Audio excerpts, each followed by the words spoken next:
Hello again, Honky Tonks, and before I carry on, I want to apologise for releasing two videos at the same time yesterday morning. It's not the first time I've done that, but when you're as busy as I am, well, I'm a bloke doing multiple things, and one day I'll master it, I guess, but there we go. Maybe I should become a conceited, up himself, self-important arsepipe and get myself a management team. So there we go, put your applications in the comments below. Anyway, it's the inauguration today, and I'll be honest with you, the world feels a little safer with the God Emperor Donald Trump back in the White House. Don't you feel that? I do. Just like the last time he was President of the United States, and he had all these socialist, communists, Marxist, left-wing dictators kept in check, didn't he? They were all scared of him, folks. The guy's unpredictable and patriotic, and he puts his own people first. And he was a strong, very strong leader, and that's what we're lacking in the West right now, especially here in Britain. So Joe Biden's leaving, and thank goodness. I have to say, when he allegedly won the presidency back in, was it 2020 now? And they tried to sell us the fact that he won 81 million votes. That's bullshit, it really was. Where were those 81 million people back in November? Was it November, the election? Where were they then? Of course, they didn't exist, did they?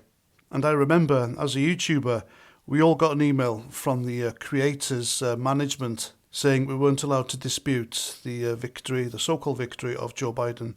Otherwise, we'd have our accounts cancelled and suspended, etc. That was a threat. That was disgusting. And yet they were disputing Donald Trump's victory 4 years previously. The hypocrisy is off the scale with these people. It really is.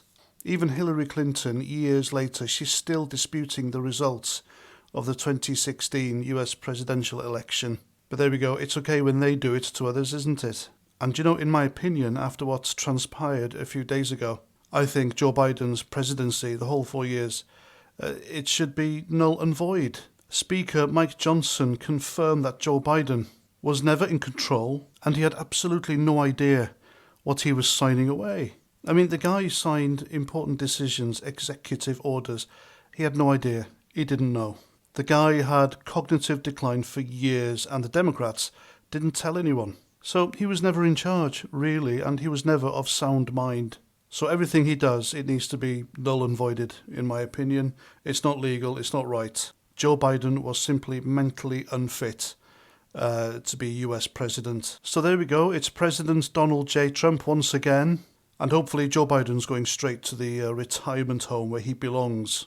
The powers that be, the establishment, whoever it was, they threw absolutely everything at this guy to try and stop him becoming the president. All the accusations, the court cases, multiple assassination attempts, and they all failed. And thank God they did. And when they try and do this to anyone, you know it's the right guy for the job. And it should be a wake-up call as well for our own weakling of a Prime Minister, Keir Starmer. And as I told you in the previous video, Trump's already clocked him. He knows what he's all about, and he's dealing with him accordingly.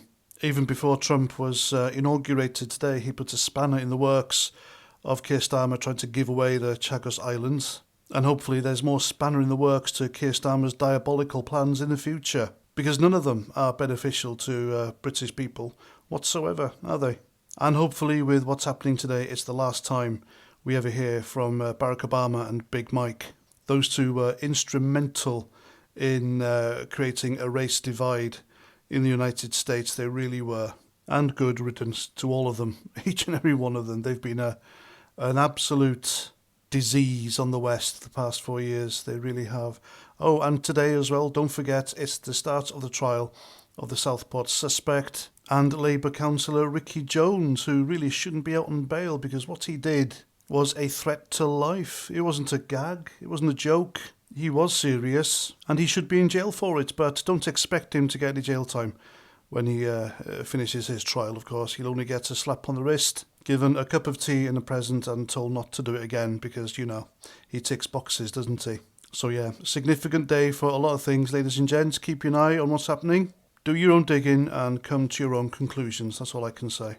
And that's that. Thanks for watching. I'm Paz49. If you agree with what I say and you like what I hear, then please by all means subscribe to my channel. And I'll see you at the next one. Have a great Monday, and Roger Trout.